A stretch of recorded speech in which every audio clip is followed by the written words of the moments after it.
चलिए तो आज शो की शुरुआत करने वाले हैं आपकी फाइनेंशियल प्लानिंग के साथ, जहां पे दर्शकों के फाइनेंशियल पोर्टफोलियो पर बारीकी से हम बात करेंगे और बताएंगे कि किस तरह से आपको जो है अपनी निवेश की रणनीति में आगे बढ़ना चाहिए। विश्वजीत पराशर जो कि म्यूचुअल फंड एक्सपर्ट मेरे साथ हैं, Aditya Shah founder Hercules advisor मेरे साथ हैं, जो आज दर्शकों का मार्गदर्शन करेंगे, उनके लिए सही और सटीक रणनीति भी उन्हें बताएंगे।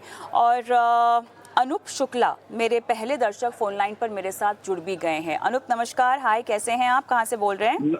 नमस्कार मैम, दिल्ली से बोल रहा हूँ मैम। ऑलराइट, अनूप आपके फंड्स की डिटेल्स मेरे पास हैं। लगभग 10 फंड्स हैं जिसमें आपकी SIPs एक्टिव हैं, is that right? Yes yes ma'am.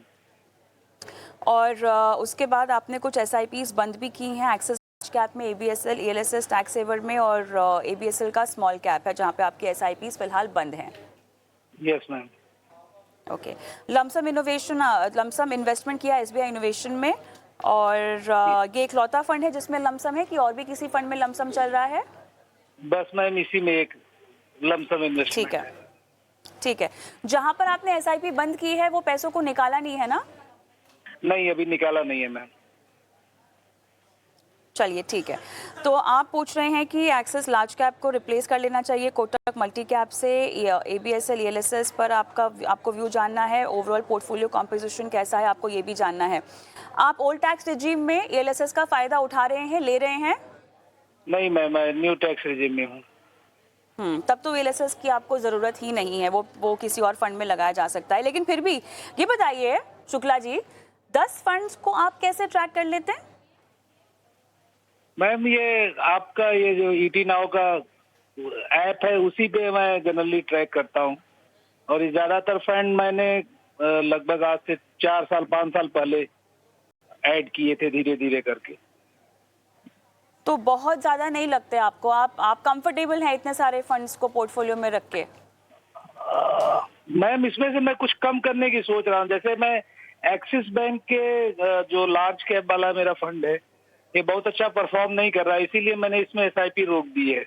आप लेकिन बहुत समय नहीं दे दिया एक्सिस लार्ज कैप को, वो तो कब से अंडर परफॉर्मर है। आप मेरे ख्याल से बहुत समय दे दिए, उसकी लगातार अंडर परफॉर्मेंस थी। अंडर परफॉर्म कर रहा है। 6-8 महीना परफॉर्मेंस देख लेना चाहिए, पीयर्स के साथ कंपेयर कर लेना चाहिए आपको, तभी ही निर्णय ले लेना चाहिए था। आपने तो बहुत अंडर परफॉर्मेंस का एक दौर देख लिया है। बहरहाल चलिए बताते हैं आपको क्या करना चाहिए। 10 फंड देखिए बहुत ज्यादा हैं, आपने बटोर तो लिए हैं ये, बट कम करना पड़ेगा। आदित्य, तो आदित्य पहले किस में से निकला जाए? देखिए मैम, जैसे कि आपने करेक्टली कहा कि इन्वेस्टर के पोर्टफोलियो में बहुत सारे फंड्स हैं और इतने सारे फंड्स की जरूरत नहीं है। दूसरी बात, एक्सिस फंड हाउस में कुछ प्रॉब्लम चल रहे थे, उसके तहत एक्सिस के जो सारे फंड्स थे वो अंडर परफॉर्म कर रहे थे। मेरे हिसाब से लार्ज कैप फंड्स में, एक्टिव फंड्स में रहने की जरूरत नहीं है। पैसिव फंड्स में रहेंगे तो वो बेटर रहेगा। वहाँ पे जो रिटर्न्स हैं वो काफी अच्छे हैं। 90% ऑफ लार्ज कैप फंड्स जो है वो अंडर परफॉर्म करते हैं। तो मैंने कुछ 4 फंड्स जो कि इन्वेस्टर के पोर्टफोलियो में हैं अभी, उनको ही शॉर्टलिस्ट किया है।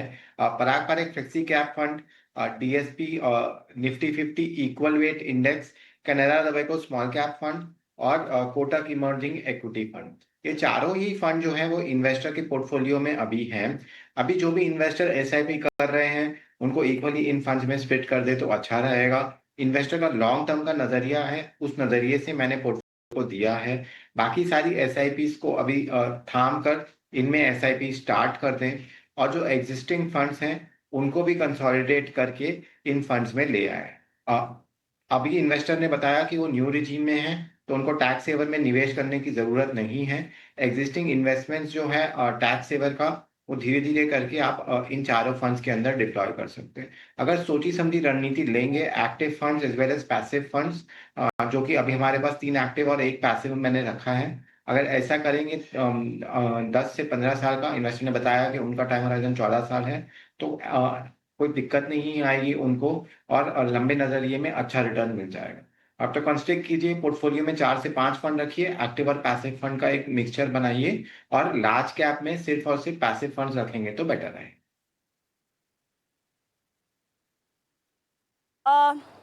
आदित्य, एक और चीज़ जो मुझे आपसे पूछनी है, फिलहाल आपने इनको बता दी है, ये आपने 4 फंड्स में ही इनको रहने की सलाह दी है। Parag Parekh flexi cap, DSP equal weight, Canara bank small cap और Kotak emerging equity, is that right? Yes ma'am, ये 4 फंड्स जो हैं इनके पोर्टफोलियो में अभी फिलहाल इनके पोर्टफोलियो में ऑलरेडी हैं। इन्हीं में ही आगे चल के एसआईपी करेंगे तो बेटर है। नहीं, लेकिन अगर ये कंफर्टेबल है सेक्टोरली एक्सपोजर लेने में, तभी भी आप इनको रेकमेंड नहीं करेंगे क्या? शुक्ला जी, आप ऑनलाइन पर मेरे साथ हैं, आप सेक्टोरली और थीमेटिकली आगे बढ़ना चाहते हैं अपने पोर्टफोलियो में क्या? का डिफेंस फंड है, उससे मैं कंफर्टेबल हूँ। हाँ, ठीक है, केवल डिफेंस वाला ही?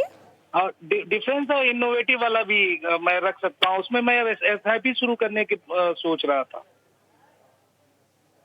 ठीक है, एक तो आदित्य मुझे ये बताइए, डीएसपी इक्वल वेट आपने क्यों बोला है, और दूसरा जो मुझे समझना है आपसे, ये लार्ज एंड मिड कैप वाले फंड भी इनके लिए ठीक ठाक हैं, बिजनेस साइकिल में भी ये रह सकते हैं, कुछ थीम्स जिसमें ये कंफर्टेबल हैं उनमें तो इनको निवेश करने की सलाह?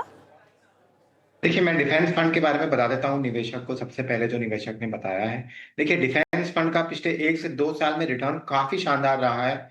और जब इंडिया का पाकिस्तान के साथ कुछ skirmishes हुए थे, तब से भी रिटर्न शानदार रहा है। अभी वैल्यूएशन एक्सट्रीमली एक्सपेंसिव है इस पूरे सेक्टर के अंदर, और मेरे हिसाब से सेक्टोरली यहाँ पे निवेश बहुत कम करना चाहिए या करना ही नहीं चाहिए, क्योंकि एक्सपेंसिव वैल्यूएशन पे आप म्यूचुअल फंड्स को खरीद रहे हैं। तो सेक्टोरली इनको अवॉइड करेंगे तो बेटर रहेगा, फर्स्ट पॉइंट। सेकेंड पॉइंट, जो DSP Nifty 50 equal wait mutual fund है, वो इनके पोर्टफोलियो में ऑलरेडी है। वो अच्छा फंड है और वो रिटर्न्स काफी अच्छे दे रहा है और देता रहेगा, क्योंकि इनकी स्ट्रैटेजी है कि सारे निफ्टी 50 के स्टॉक्स है वो इक्वली वेटेड रहते हैं। तो मेरे हिसाब से निफ्टी 50 इंडेक्स फंड की जगह इस इंडेक्स फंड को चूज करेंगे तो वो बेटर रहेगा। Second point. थर्ड पॉइंट, मैंने एक मिड कैप फंड भी देने की कोशिश की है, जहां पे मैंने कोटक इमर्जिंग इक्विटी फंड डाला है। मैंने mid cap, small cap, large cap के अंदर मैंने Nifty Nifty 50 equal weight index दिया है, और एक फ्लेक्सी कैप फंड दिया है, जो कि डाइवर्सिफाइड फंड मैनेजर के हिसाब से किसी भी मार्केट कैप में इन्वेस्ट कर दिए। तो मैंने पूरे पोर्टफोलियो को डाइवर्सिफाई करने की कोशिश की है, डिफेंस में ज्यादा एक्सपोजर लेने की कोशिश नहीं की है, क्योंकि अभी पूरे म्यूचुअल फंड और स्टॉक जो है वो बहुत ज्यादा चढ़ गए हैं, और टाइम करेक्शन की गुंजाइश बहुत ज्यादा है।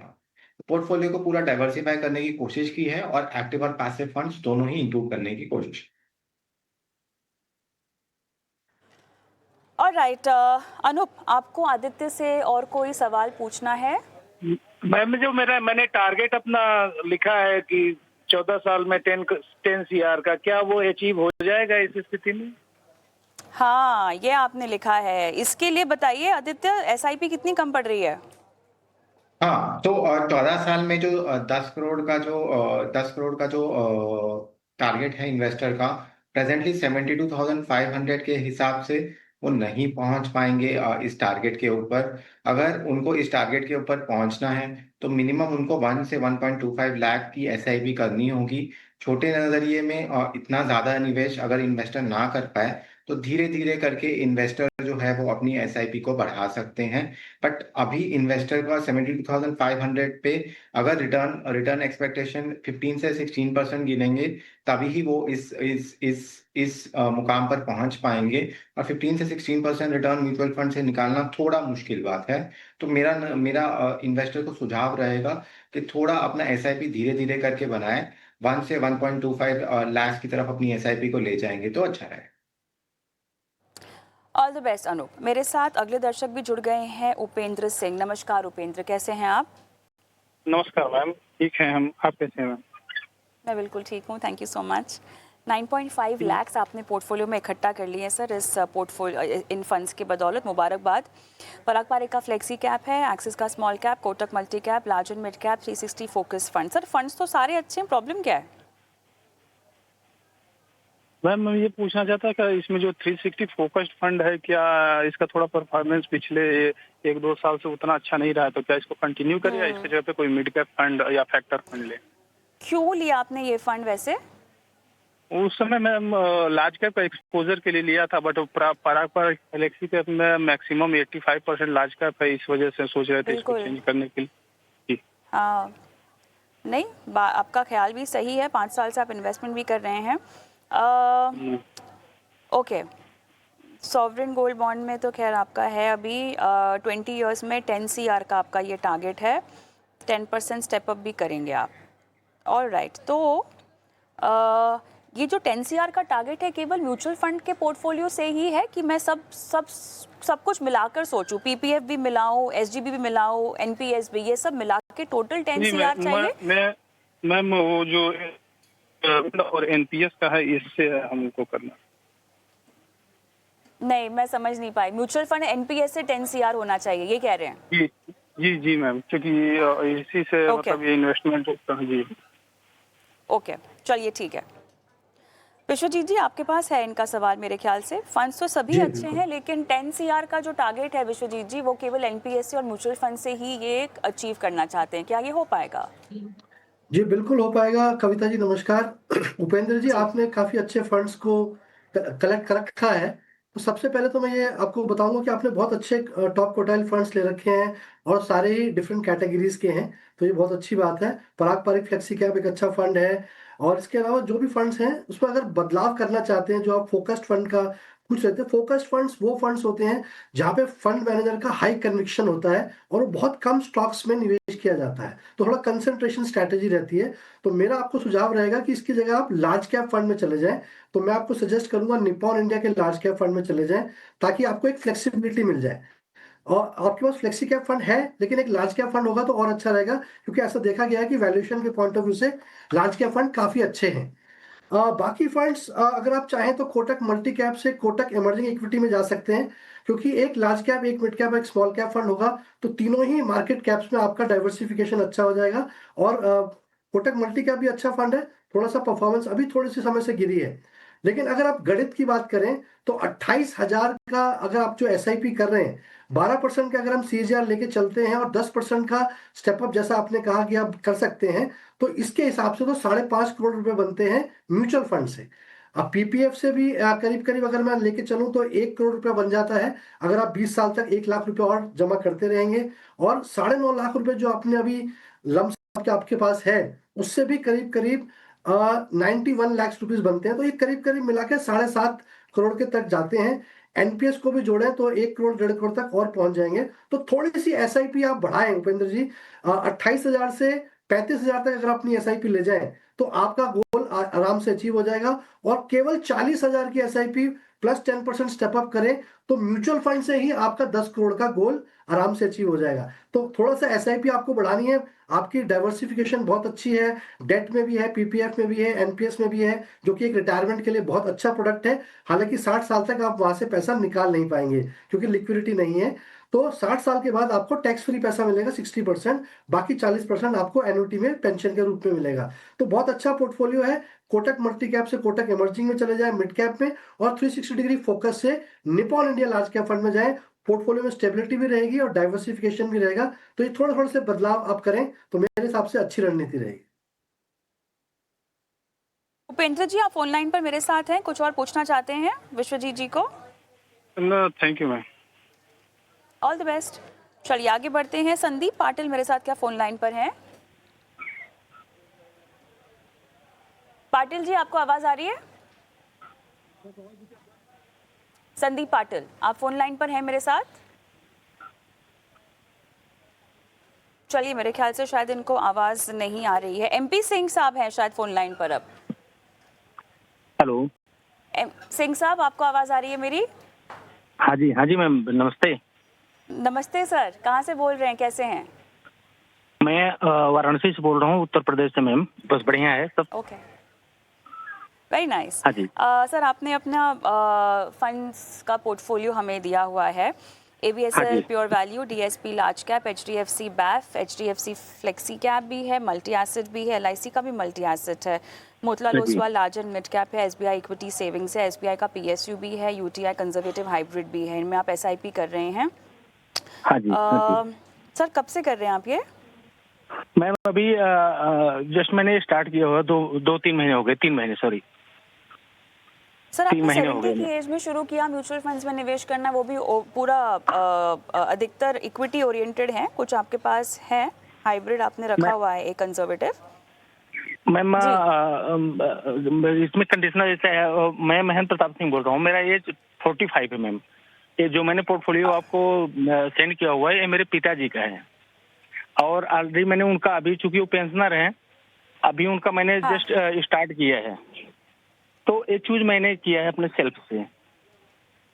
तो आप मुझे बताइए कि आपके पिताजी को इन पैसों की ज़रूरत पड़ेगी कितने सालों के बाद? क्योंकि भले ही आप कर रहे हैं उनके लिए इन्वेस्टमेंट, आपने उनके लिए फंड्स का चुनाव किया हुआ है, उन्हें ये जी। पैसे कब लगेंगे? और एज तो उन्हीं की है, तो रिस्क भी हम उन्हीं का ही पकड़ेंगे। अगर 70 साल की उनकी एज है तो रिस्क भी 70 साल के शख्स के लिए ही हम पकड़ेंगे इक्विटी में, अगर वो निवेश कर रहे हैं तो वो कितना समय देना चाहते हैं इस पोर्टफोलियो में? मैं यहाँ 6 से 7 साल। 6 से 7 साल। अब ऐसे में वो बहुत ज़्यादा रिस्क नहीं ले सकते हैं। वो कितने आश्रित हैं इस पोर्टफोलियो पर फाइनेंशियली? Ma'am near about 25%। 25% उनको इस पोर्टफोलियो में से पैसा चाहिए होगा, है ना? हाँ जी, हाँ जी। चलिए ठीक है। टारगेट आपने यहाँ 50 लाख दिया हुआ है 6 साल में। ओके आदित्य, आपके पास है शायद इनका सवाल, तो पूरी स्ट्रैटेजी ही बदल जाती है Aditya, because heavily equity oriented portfolio है आदित्य। फंड्स भी अगर आप देखें लार्ज कैप है, कंजर्वेटिव हाइब्रिड एक ही दिखाई दे रहा है, वो भी मेरे ख्याल से एएमसी बदली जा सकती है, बट अपार्ट फ्रॉम दैट दो मल्टी एसेट की ज़रूरत नहीं है, एक फ्लेक्सी कैप है। ओवरऑल टाइम होराइजन आदित्य क्योंकि 6 इयर्स का है, उसमें से 50 लाख रुपए अगर इनको अचीव करने हैं तो एक तो निवेश बढ़ाना होगा इनको, ठीक है। और दूसरा आदित्य एक ये भी चीज़ होती है कि जैसे जैसे आप गोल के करीब आ रहे होते हैं वैसे वैसे आपको इक्विटी में अपना एक्सपोजर कम करके सेफर इंस्ट्रूमेंट्स में अपने पैसे जो है शिफ्ट करने होते हैं, तो वो रणनीति आप ऑलमोस्ट 3 साल में ही शुरू कर देंगे। सो ओवरऑल कॉर्पस बढ़ेगा कब, और कब आप फिर बाद में उसको सेफ रखने की स्ट्रैटेजी अपनाना शुरू करेंगे? टाइमिंग की प्रॉब्लम हो रही है थोड़ी यहाँ पे और रिस्क ज़्यादा है, बताइए। इन्वेस्टर की उम्र 70 साल है। जनरली 70 साल पे इक्विटी एक्सपोजर को है वो एकदम बिल्कुल रिड्यूस करके सेफ डेट प्रोडक्ट्स की तरफ मूव करेंगे तो बेटर रहता है। बट निवेशक की जो नीड है वो कुछ ज्यादा अग्रेसिव है।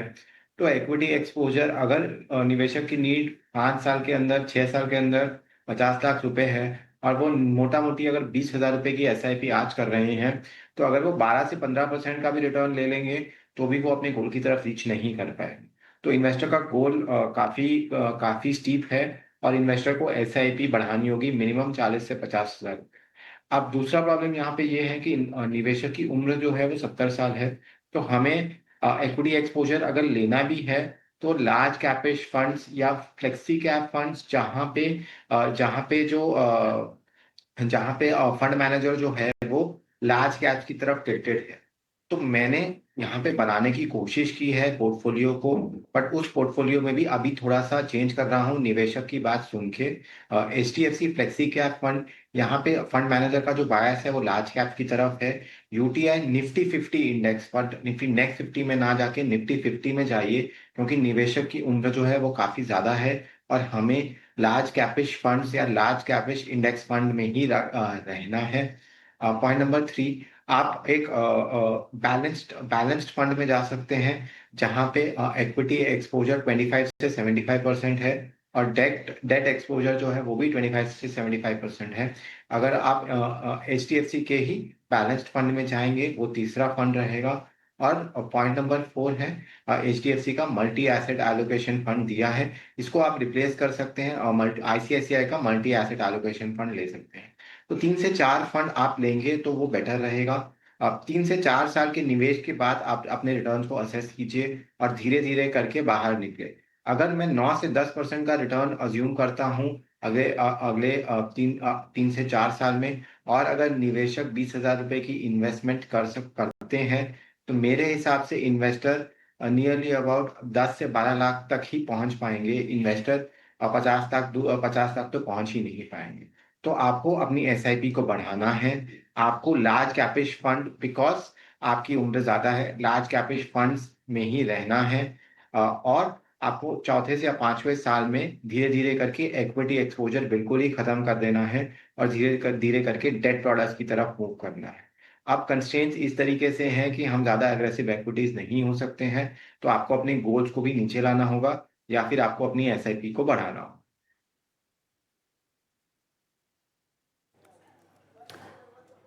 मिस्टर सिंह, कोई सवाल आपको पूछना है आदित्य से?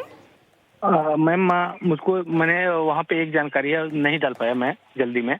10% स्टेपर पे मैम, और ऑलरेडी मेरे पास जो म्यूचुअल फंड का एसेट अभी हमारे पास है पिताजी के अंडर में, वो 10 लाख का है। 10 लाख का मैंने वन टाइम उसमें लगवाया था, सेम इसी फंड में है। जैसे SBI PSU है, SBI सेविंग फंड में है, HDFC बैंक में है। ये दोनों मिला के लगभग 9 लाख रुपए है। बाकी वहाँ पे SIP है। ठीक है, हाँ जी। और ठीक है, तो 10% उसको तो रहने दीजिए। हाँ जी। हाँ, तो उसको रहने देना आदित्य, जो लमसम निवेश है उसमें रहने दें। बिल्कुल, चलिए लमसम ठीक है, निवेश में उसमें रहने आप दें। कंटिन्यू कर सकते हैं। All the best. Sandeep Patil ji phone line पर मेरे साथ हैं। सर नमस्कार। नमस्कार मैडम, कहाँ से बोल रहे हैं पाटिल साहब? मैं पुणे से बोल रहा हूँ मैडम। अच्छा सर, देश की दिग्गज AMCs आपने इकट्ठा कर रखी है अपने पोर्टफोलियो में, ठीक है? SBI भी है आपके पास, HDFC भी है, ICICI भी है। ऐसा क्यों? क्योंकि तीनों भरोसेमंद नाम है, इसीलिए उन्हीं के फंड्स इकट्ठा कर रखे हैं। सबसे ज्यादा मेरे ख्याल से HDFC के फंड्स है। कोई खास वजह? नहीं, ऐसा कुछ नहीं। लेकिन जो सुनता था कि ये फंड अच्छे है इन AMC के, तो वैसे लेके रखे। तो फंड्स के हिसाब से गए हैं ना, AMC के हिसाब से नहीं गए? ये सर फंड के हिसाब से गए, राइट। फंड्स के हिसाब से गए, चलिए ठीक है। तो आपके पास HDFC के यहाँ पर फंड्स है, ICICI के आपके पास 3 है और SBI के भी 3 है, डायरेक्ट कर रहे हैं सभी में। कितने साल तक करेंगे और कितना कॉर्पस, अगर आपके पास कुछ आपका कोई गोल हो तो? संदीप? के लिए मैं कंटिन्यू, या मैडम 7 to 8 ईयर्स के लिए कंटिन्यू करूंगा एंड 2 करोड़ का ये चाहता हूँ पर्पस। यार 7 to 8 ईयर्स तो बहुत कम है, फिर कितना बढ़ाओगे SIP? या बढ़ा सकता हूँ मैं, और अराउंड 8 to 10 के बढ़ा सकता हूँ अगर। Every तो मुझे यही month? जानना था कि हाँ, एवरी मंथ। एक काम करते हैं, 8 साल बोला ना? 8 साल बोल रहे हो ना? 8 साल पकड़ते हैं, ठीक है? तो इसके लिए कितना तक आपको जो है इन्वेस्ट करना पड़ेगा, ये एक कैलकुलेशन हम ले लेते हैं विश्वजीत जी से। विश्वजीत जी, 8 साल में 2 करोड़ रुपए अगर आपको जमा करने हो तो कितने की SIP हर महीने करनी होगी, ज़रा बताइएगा। उसके बाद समझ में आ जाएगा संदीप पाटिल जी जो हैं वो कितना कम है अपने इन्वेस्टमेंट्स को लेकर। फिलहाल तो इन्होंने एक तो बहुत सारे फंड्स हैं, कॉन्सेंट्रेशन भी है AMC, लेकिन मुझे लग रहा है निवेश राशि भी कम पड़ेगी, तो बढ़ाना पड़ेगा और आइडियली कितना करना पड़ेगा इनको? जी बिल्कुल, पाटिल साहब, अगर 2 करोड़ का लक्ष्य अचीव करना है, आप अभी 31,000 की SIP कर रहे हैं, अगर 12% का CAGR भी लेके चलें तो 15 वर्ष में 1,56,00,000 बनते हैं। 15 वर्ष में, आप 8 वर्ष की बात कर रहे हैं, और अगर 10% का स्टेप अप लेके चलते हैं तब जाके 15 वर्ष में आप 2.5 करोड़ के करीब पहुंच पाएंगे। तो मेरे हिसाब से आपको अपना जो टाइम होराइजन है वो थोड़ा इंक्रीज करना चाहिए। 7-8 साल में ना तो आपको पावर ऑफ कंपाउंडिंग का पूरा लाभ मिल पाएगा, ना अच्छे रिटर्न्स आप देख, तो कोशिश करें या तो अपनी SIP को बहुत मेजर तरीके से आप बढ़ाएं, क्योंकि 7-8 साल में स्टेप अप भी जितना भी करेंगे इतना बड़ा राशि बनाना थोड़ा मुश्किल हो जाएगा। तो आपको कम से कम 50-60 हजार की SIP करनी पड़ेगी और प्लस उस पर 10% का स्टेप अप करना पड़ेगा, तब जाके आप कहीं आप गोल के आसपास पहुंचेंगे। तो मेरे हिसाब से टाइम होराइजन बढ़ाएं और म्यूचुअल फंड्स का जो लाभ है पावर ऑफ कंपाउंडिंग का वो पूरा उठाएं। जहां तक कि पोर्टफोलियो का सवाल है, कविता जी आपने बिल्कुल ठीक बताया। 3 AMCs में करीब 8-10 फंड, 10 एक फंड्स हैं।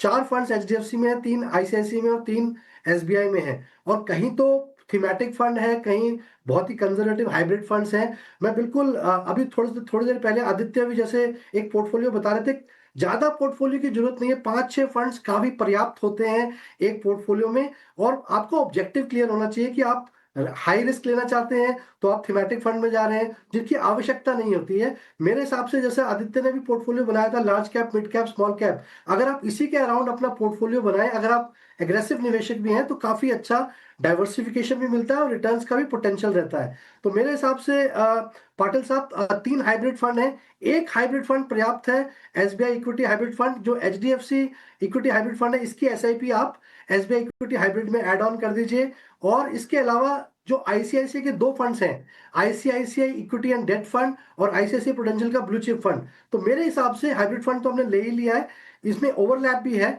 तो आईसीआईसीआई का इक्विटी एंड डेट की जो एसआईपी है वो आईसीआईसीआई के लार्ज कैप फंड में आप ट्रांसफर कर दें, ऐड ऑन कर दें, तो वो ज्यादा अच्छा रहेगा।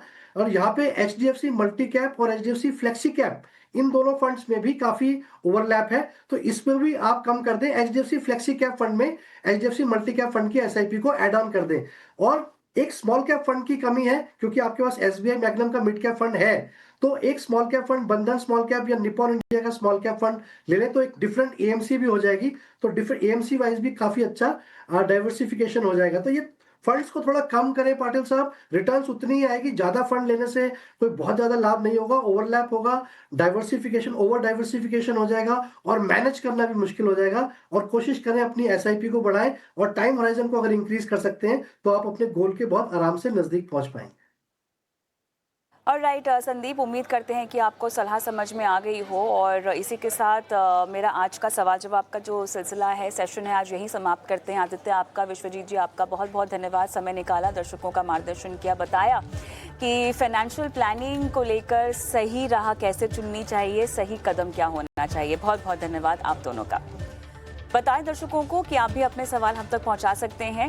व्हाट्सएप नंबर है जो आपको आपकी स्क्रीन पे फ्लैश होता हुआ दिखाई देगा, उसे नोट डाउन कर लेना है, अपने सवाल हम तक पहुंचाने हैं।